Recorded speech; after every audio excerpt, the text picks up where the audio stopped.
Thank you, Chair Schakowsky.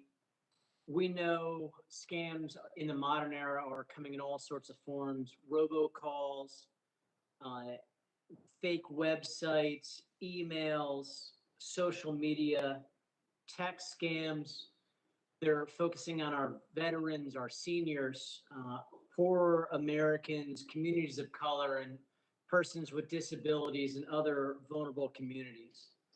And we've seen the coronavirus pandemic just exacerbate the type of fertile ground for these scams to take hold, whether it's stimulus checks, vaccine claims, people claiming to help with paycheck protection loans.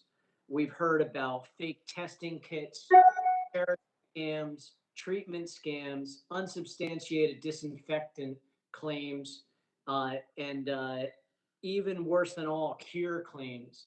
In Miami, we saw a scam where a company created a miracle mineral solution. It contained bleach, and they made over $1 million selling this bleach product to tens of thousands of consumers and promising to cure COVID and other illnesses. Can you imagine if this miracle mineral solution scam, if this company could keep that money? That would be outrageous. And of course, that's why we're here today. We're appreciative of the FTC for netting over $482 million for 1.6 million seniors and other consumers for victims of fraud, illegal business practices, and the like. We saw that this Section 13B power was settled law for over 40 years. But then the Seventh Circuit, the Third Circuit came up with new rulings, and 48 million Americans now are unable to get monetary redress under 13B. I want to thank Tony Cardenas, my fellow CHC ENC brother, for co-introducing this bill along with many of us, including myself, the Consumer Protection and Recovery Act.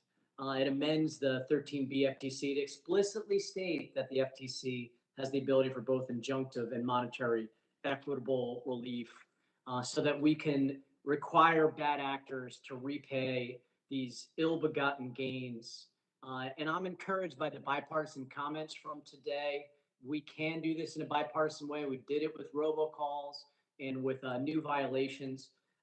Acting Chairwoman Slaughter, we see these scams run rampant in Spanish, in Hispanic communities. And as we look to pass this bill solidifying your 13B authority, what's the current monitoring of scams in Spanish and your ability to use this 13B authority to be able to stop some of these in Spanish scams? Thank you. I think it's a really good point. Spanish-speaking communities are among those where we've seen disproportionate numbers of scams and where it's particularly important for us to be able to return money to consumers who've been harmed. One that comes to mind in the course of the pandemic was a business opportunity scam that particularly targeted Latino women. And so it is important for us not only to stop those scams, but to be able to get money back to people who are hurt by those scams. And if we don't have the ability to get the money back, it's harder for us to stop the scams to begin with. And it's less incentive for other potential scam artists to stay out of the scam business to begin with.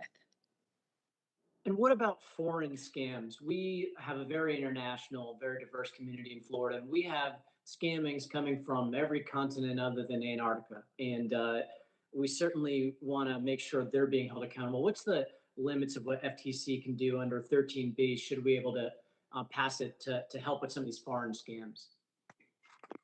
So I think it's a fact-specific question because it depends on are the defendants within our jurisdiction or without our jurisdiction? Do we have cooperation agreements with foreign jurisdictions where they may be located? It is certainly hard to deal with foreign scams, but that doesn't mean it's not a priority. We work very hard to identify the source of a scam and work with whatever authorities are available, local, international, federal partners at other levels to target the bad behavior and put a stop to it. Thanks so much. I yield back.